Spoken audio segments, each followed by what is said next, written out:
Hello নমস্কার, welcome to easy by Madhulika, easy and tasty recipes by Madhulika.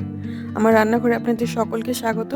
আজকে আমি বানাচ্ছি মাছের একটা ডিশ, পাবদা মাছের একটা রান্না, বেগুন ধনেপাতা বাটা দিয়ে পাবদা মাছের ঝোল। আমি ধনেপাতা বাটা দিয়ে পাবদা মাছ বানাই, সেটা রান্নার পদ্ধতিটা একটু আলাদা।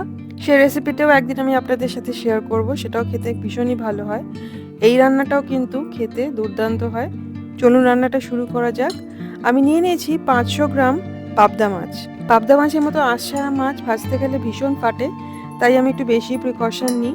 আমি ম্যারিনেট করছি 1 টিস্পুন নুন, 1 টেবিল স্পুন হলুদ গুঁড়ো আর 1 টেবিল স্পুন ময়দা দিয়ে খুব ভালো করে মাছটাকে মাখিয়ে নেব। নিয়ে এবারে দেব 1 টেবিল স্পুন সর্ষের তেল। মাস্টার্ড অয়েল, সর্ষের তেল আর ময়দা দুটো দিলেই মাছটা ফাটে না, যে কোনো একটা দেয় সবাই, আমি প্রিকশনের জন্য দুটোই দিয়ে থাকি। আমি একটা হাফ কেজির বেগুন অর্ধেকটা টুকরো বড় বড় টুকরো করে কেটে নিয়েছি। বেগুনটা কেটে আমি জলের মধ্যে ভিজিয়ে রেখেছি যাতে কালো না হয়ে যায়। ধনেপাতা আমি হাফ কাপ নিয়ে একদম ফাইনলি চপ করে নিয়েছি। এবার রান্নাটা শুরু করা যাক। আমি এটা সর্ষের তেলে রান্না করছি। প্রথমেই কড়াইতে নিয়ে নিয়েছি হাফ কাপ সর্ষের তেল। বড় বড় টুকরো করে কেটে রাখা বেগুন প্রথমেই দিয়ে দিলাম। হাই ফ্লেমে লাল করে ভেজে নেব।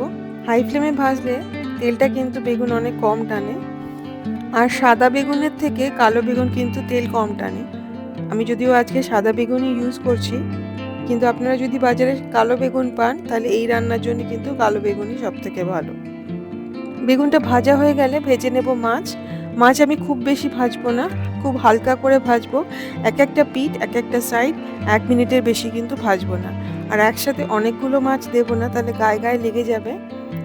আমি ওই জন্য 2 ব্যাচে ভাজছি। 5টা মাছ আমি প্রথমে 2টো ভেজে নিলাম, তারপরে বাকি 3টে ভাজছি। মাছ আর বেগুন দুটোই ভেজে নিয়ে আমরা আলাদা করে সরিয়ে রাখলাম। এইবারে এই রান্নার জন্য আমরা একটা পেস্ট বানাবো। তার জন্য নিয়ে নিয়েছি একটা মাঝারি সাইজের পেঁয়াজ, বড় বড় করে টুকরো করে কেটে নিলাম। নিয়েছি একটা মাঝারি সাইজের টমেটো, বড় বড় টুকরো করে কেটে নিয়েছি। 2টো কাঁচা লঙ্কা। একটা মিক্সিং জারে নিয়ে নেব টমেটো, পেঁয়াজ আর কাঁচা লঙ্কা। এছাড়া আমরা দেব ধনেপাতা। 1 কাপ ধনেপাতা ভালো করে ধুয়ে কুচিয়ে আমি দিয়ে দিলাম। এরকম একটা মিহি পেস্ট বানিয়ে নিতে হবে। ফিরে আসা যাক রান্নাটায়। বেগুন আর মাছ ভাজা তেলের মধ্যে দিয়ে দেব 1/8 টিস্পুন কালো জিরে, নাইজেলা সিডস। কালো জিরেটা যখন ভাজা হয়ে সুন্দর একটা গন্ধ বেরোবে, প্রথমে দিয়ে দেব নুন, যাতে যা দেব তারপরে তাতে তেল না ছেটে। দিয়ে দেব পেঁয়াজ, টমেটো, ধনেপাতা বাটা, হলুদ গুঁড়ো হাফ টিস্পুন আর লঙ্কার গুঁড়ো হাফ টিস্পুন। খুব ভালো করে মিশিয়ে এবার মশলাটা ভাজতে থাকবো। এই রান্নায় কিন্তু আমি ধনে, জিরে, আদা বা অন্য কোনো মশলা আর দেব না, খালি হলুদ আর লঙ্কার গুঁড়োই দিলাম। লঙ্কার গুঁড়োটা আপনারা চাইলে আর একটু বেশিও দিতে পারেন। ঢাকা দিয়ে মশলা কষাতে থাকবো যতক্ষণ না মশলা কষে তেল বেরিয়ে যায়। মাঝে মাঝে এই ঢাকা খুলে ভালো করে নেড়ে দেবো যাতে নিচে না লেগে যায় আর সমানভাবে মশলাটা কষানো হয়। জল যখন শুকিয়ে এইভাবে তেল বেরিয়ে এসেছে, তার মানে মশলা পুরো কষানো হয়ে গেছে। এবারে আমরা দিয়ে দেব 1 কাপ জল। জলটা একসাথে পুরোটা না দিয়ে আমি একটু একটু করে দিচ্ছি আর মেশাচ্ছি, যাতে জলটা ভালো করে মশলার সাথে মিশে যায়। এবারে খুব ভালো করে মিশিয়ে নিয়ে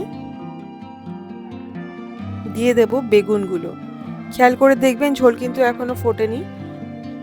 জল মেশানোর পরে এই সময় যদি আমরা বেগুনটা দিই, তাহলে ঝোল ফুটে মাছ দিয়ে মাছ সিদ্ধ হওয়ার সাথে সাথে বেগুনটাও একদম প্রপার সিদ্ধ হয়ে যাবে, ওভারকুকড হবে না। ঝোল যখন ভালো করে ফুটে উঠলো, দিয়ে দিলাম মাছগুলো। মাছটা দিয়ে ঢাকা দিয়ে হালকা আঁচে, একদম সব থেকে কম আঁচে রান্না করব 5 মিনিট। 5 মিনিট পরে ঢাকা খুলে দেখতে পাবেন উপরে তেল ভেসে উঠেছে। মাছ এবং বেগুন কিন্তু সুসিদ্ধ হয়ে গেছে, একদম প্রপার সিদ্ধ হয়ে গেছে। এইবারে আমরা দিয়ে দেব ধনেপাতা কুচি,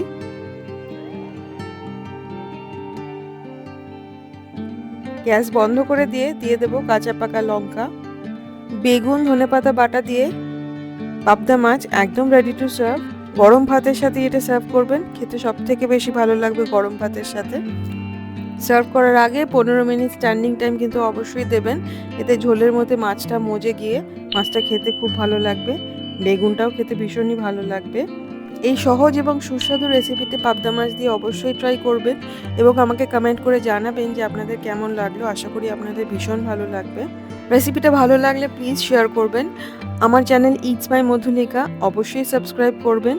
আমি প্রত্যেক মঙ্গলবার, বৃহস্পতিবার এবং শনিবার আমার পছন্দের কিছু রেসিপিস যেগুলো মনে হয় আপনাদেরও ভালো লাগবে নিয়ে আসি আপনাদের জন্য, শেয়ার করি আপনাদের সাথে। আমার সাথে থাকবেন, খুব ভালো ভালো রান্না করবেন, ভালো থাকবেন। Happy cooking. Thank you.